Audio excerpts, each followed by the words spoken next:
Question है cos theta, ठीक है, कॉस थीटा बटा cosec theta -1, cosec theta -1 plus cos theta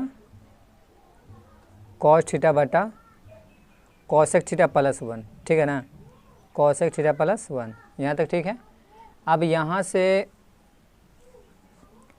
cos theta दोनों में है ना, दोनों में, तो कॉमन करने पे, यानी कॉस थीटा कॉमन करने पर, यानी यहाँ से बचेगा 1, यहाँ से कॉसेक थीटा -1 प्लस यहाँ से भी बचा 1, यहाँ से कॉसेक थीटा +1, ठीक है। अब यहाँ से क्रॉस मल्टीप्लाई करने पे तो यहाँ से होगा ऐसा कि ये होगा कॉसेक थीटा +1, ये वाला कॉसेक थीटा +1 प्लस का प्लस, और ये वाला कॉसेक थीटा -1 बटा में कॉसेक थीटा -1 और कॉसेक थीटा +1, यहाँ तक ठीक है। यहाँ से बचा कॉस थीटा, अब यहाँ से -1 और +1 cancel, cosec theta 2 cosec theta, ठीक है, एक बार प्लस में एक बार माइनस में, तो a² - b², ठीक है ना, यही फॉर्मूला ना, a² - b², तो इसका फॉर्मूला होता है एक बार प्लस में और एक बार माइनस में, ठीक है ना। तो ऐसे ही तो कॉसेक स्क्वायर थीटा माइनस और ये 1 का, तो 1 का स्क्वायर, ठीक है यहाँ तक। अब यहाँ से cos theta into 2 cosec theta बटा में कॉसेक का स्क्वायर थीटा -1, यानी 1 का स्क्वायर 1 ही, यानी कॉसेक का स्क्वायर थीटा -1, ठीक है यहाँ तक। अब तो यहाँ से कॉस थीटा 2 कॉसेक थीटा बटा ये कॉसेक स्क्वायर थीटा -1 का फॉर्मूला कॉट स्क्वायर थीटा, ठीक है ना यहाँ तक। अब इसे एक बार और सॉल्व करने पे cos theta multiple 2 cosec theta का नीचे लाने पे यानी साइन थीटा, ठीक है ना, और साइन कॉट स्क्वायर थीटा नीचे में है तो इसे तोड़ने पे तो ये टूटेगा ऐसा कुछ, नीचे में sine square theta cos square theta और फिर नीचे में साइन स्क्वायर थीटा, है ना, कॉस स्क्वायर थीटा के। तो यहाँ से कॉस थीटा और नीचे वाला ये वाला साइन थीटा और ये 2 मल्टीपल ये कॉस स्क्वायर थीटा बटा साइन स्क्वायर थीटा, तो साइन स्क्वायर थीटा ऊपर और नीचे में कॉस स्क्वायर थीटा, 1 साइन से 1 साइन, 1 कॉस से 1 कॉस, यानी 2 यहाँ से साइन थीटा और यहाँ से cos theta, 2 sine theta into cos theta, मतलब 2 साइन थीटा बटा कॉस थीटा का मान कितना, tan थीटा, दिस आंसर।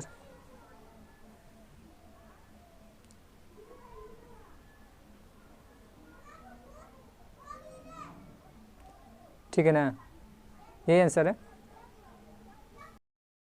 अगला क्वेश्चन है कि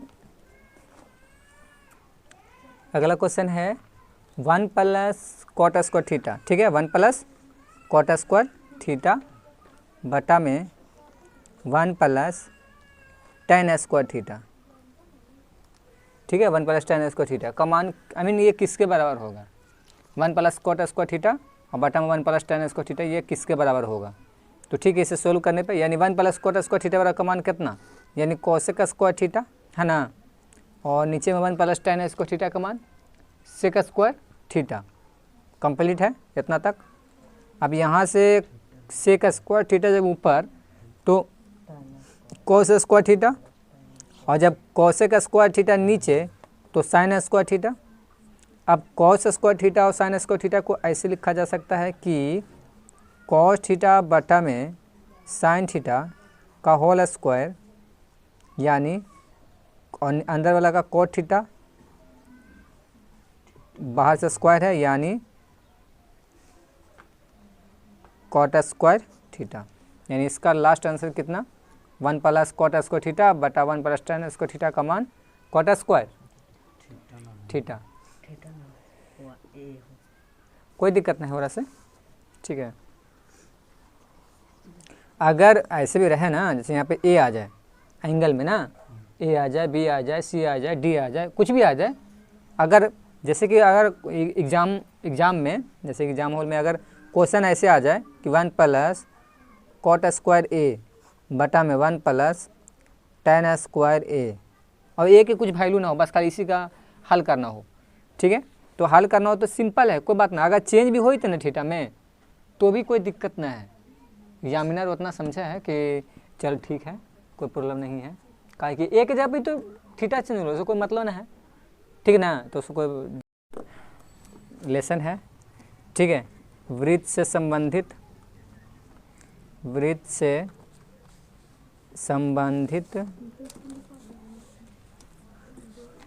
क्षेत्र, किससे संबंधित क्षेत्र, तो वृत्त से संबंधित क्षेत्र, वृत्त से संबंधित क्षेत्र बताने जा रहे हैं, ठीक है। भैया ना पहला क्वेश्चन है कि दो वृत्तों की त्रिज्याओं का अनुपात 2:3 है। दो वृत्त की त्रिज्याओं का अनुपात 2:3 है ना, यानी पहला वृत्त जैसे R1 और दूसरा वृत्त जैसे R2, त्रिज्याओं का अनुपात कितना है, 2:3। तो क्षेत्रफलों का अनुपात क्या होगा, तो ठीक है, पहले अनुपात हटाने पे, रेशियो हटाने पे, यानी K से, यानी R1 बराबर 2K और R2 बराबर 3K। अब इसीलिए इसका एरिया यानी क्षेत्रफल, यानी R1 त्रिज्या का क्षेत्रफल, R1 त्रिज्या वाले वृत्त का क्षेत्रफल, त्रिज्या वाले वृत्त का क्षेत्रफल, तो फॉर्मूला होता है पाई आर स्क्वायर। तो पाई आर में कितना, 2K का स्क्वायर, यानी पाई 2 दूना 4, के और के स्क्वायर, ठीक है। अब यहाँ से R2 त्रिज्या वाले वृत्त का क्षेत्रफल, यानी पाई कितना है, 3K ना, 3K स्क्वायर, यानी पाई 3×3 9 और ये K स्क्वायर। अब अनुपात है ना, क्षेत्रफलों का अनुपात ना, इसलिए दोनों का क्षेत्रफल है, एक ये, इसलिए अनुपात, रेशियो। तो पहला का है 4πr K², दूसरा का है 9π K²। तो पाई से पाई कैंसिल, K² से K² कैंसिल, 4/9, ठीक है, करेक्ट है आंसर। चलो बरजोस पकड़ो। अगला क्वेश्चन है, दो वृत्तों की परिधियों का अनुपात, ठीक है। तो 2πr1 अनुपात 2πr2 का अनुपात कितना है, 2:3। कितना है, 2:3। तो त्रिज्याओं का अनुपात क्या होगा, एकदम सिंपल है, परिधि का अनुपात है ना, कितना है ना, परिधि का अनुपात, तो त्रिज्याओं का अनुपात। तो यहाँ से बराबर K पहले मानने पे, यानी 2πr1 बराबर 2K और 2πr2 बराबर 3K। अब त्रिज्याओं का अनुपात चाहिए, तो यहाँ से भी त्रिज्या, यहाँ से भी त्रिज्या, तो यहाँ से तो R1 बराबर 2 से 2 कैंसिल, यानी R1 बराबर K/पाई, ठीक है। और यहाँ पे R2 बराबर, यहाँ पे 3K है ना, और यहाँ से ये 2π नीचे गया, यहाँ से 2π, इतना। अब इसलिए अनुपात, इसलिए रेशियो बराबर, यानी R1 बटा R2, त्रिज्याओं का अनुपात चाहिए ना, उनके त्रिज्याओं का अनुपात चाहिए, हाँ। तो R1 का मान कितना, K/पाई, इसका 3K बटा में 2π, पाई से पाई कैंसिल, K से K कैंसिल, ठीक है। 2 सबसे नीचे वाला सबसे ऊपर में, यानी 2/3, ठीक है, 2/3। अब 2/3 कहने का मतलब है 2:3, ठीक है। आंसर क्लियर है।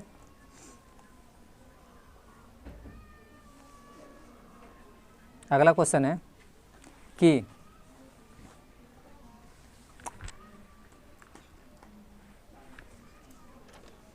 वो बाद में, ठीक ना, ये वाला।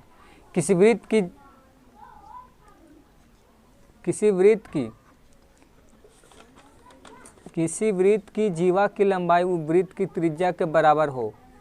वृत्त की जीवा की लंबाई वृत्त की त्रिज्या के बराबर हो। अच्छा ठीक, तो केंद्र पर बनाया गया कोण बराबर होगा। तो केंद्र पर बनाया गया कोण मतलब कितने डिग्री के बराबर होगा, ठीक है, तो ये है 60 डिग्री। कारण ये है, क्वेश्चन में है कि किसी वृत्त का जीवा, तो वृत्त की जीवा कोण यानी वृत्त का जीवा कोण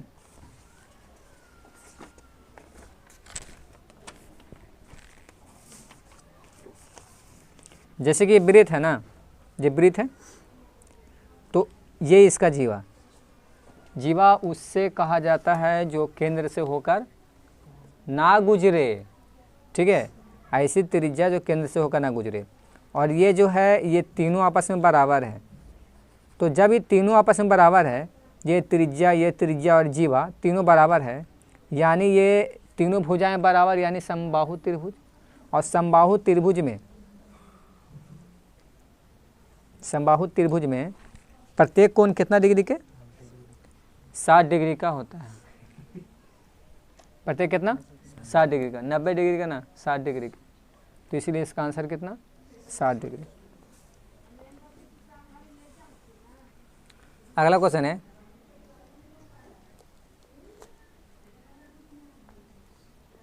यदि पहिए की त्रिज्या, यानी कोई पहिया है, जैसे ये पहिया है और इसकी त्रिज्या ये त्रिज्या दिया गया है कि 35/44, कितना है, 35/44 मीटर में। तो एक चक्कर में लगेगा कितना मीटर, मतलब जो भी, तो त्रिज्या है ना, इसलिए 2πr परिधि निकालने पे 2 22/7 और का मान कितना, 35/7 और 22 दूनी 22 से 22, ये मीटर में है, मीटर में, यानी कितना आंसर, तो 5 मीटर। ये भी क्लियर है।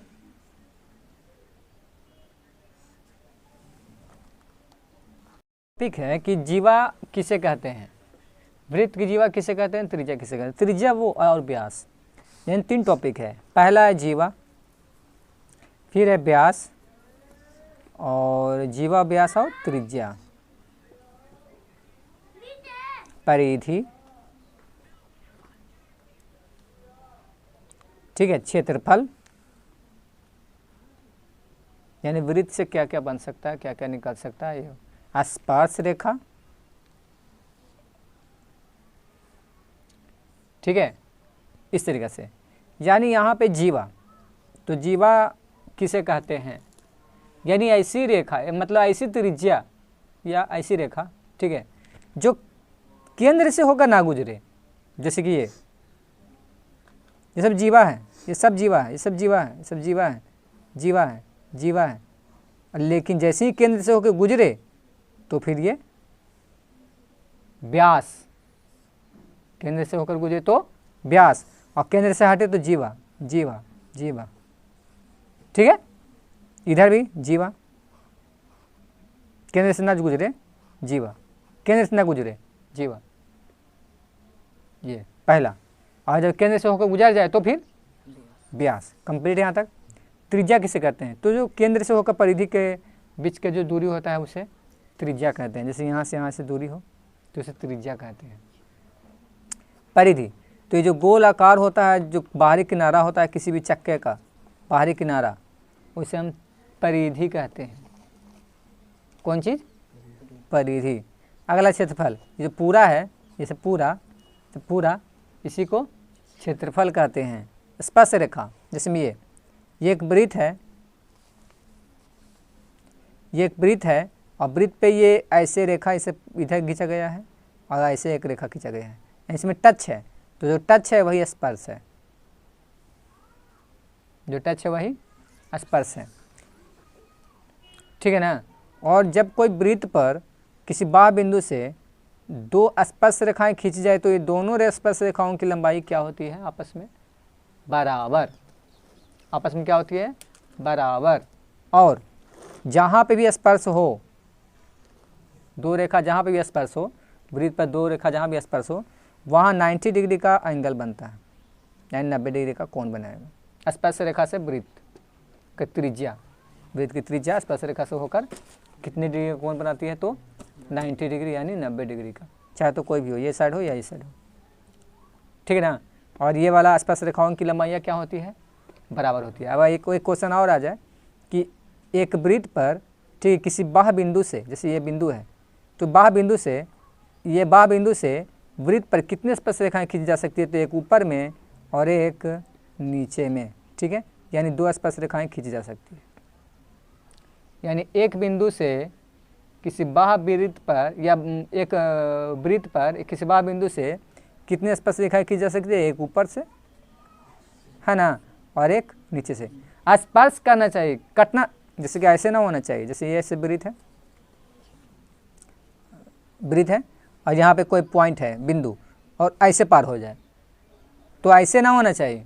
जब ऐसे हो जाए तो ये प्रतिच्छेदी, यानी ऐसे गलत है। स्पर्श होना चाहिए, स्पर्श यानी टच करके निकल जाए, जैसा ऐसे टच करके निकले, ठीक है ना, इस तरीक़े से।